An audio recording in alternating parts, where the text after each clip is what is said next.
I guess there's always been misunderstandings about baptism, even all the way back to the first century.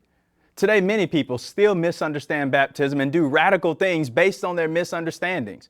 For example, a Central Florida man baptized a young boy in a disgusting pool because, as he argued, he believed God was telling him to baptize the boy. While many have not gone to such depths concerning their beliefs about baptism, there's still a ton of confusion related to this biblical subject. There are few subjects that start a religious debate like the subject of baptism. Every religious group in Christendom seems to have their own take on what baptism is and how much attention should be given to it.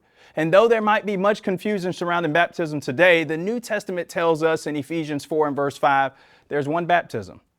One of the mistakes people make or misunderstandings is the mode of baptism. Some believe when you talk about baptism, there is many modes as there are opinions. One group may pour, another may sprinkle, another may immerse. And while the English word baptism may carry some of these ideas, no one in the first century would have been confused.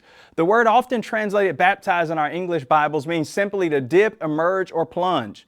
However, you don't need to be a Greek scholar to understand the folly in many methods described as baptism. The New Testament repeatedly describes baptism as a burial. And if a burial can be equated to simply sprinkling and pouring a small amount of water on someone's head, we're using too much dirt at the cemetery. The truth is there's only one biblical way to baptize someone, and that is a full immersion in water. A second misunderstanding concerning baptism is that many believe it's a good thing, but it's not necessary for one to be saved. The argument goes something like this: you can be baptized if you want to, but Jesus doesn't care if you're baptized in the end. The problem with this statement is that Jesus and the apostles said, you have to be baptized to be saved. It's for the forgiveness of sins. And while we might not understand why it means that much to God, it does. And if we want to be right with Him, we'll be baptized His way and for the reason that He said.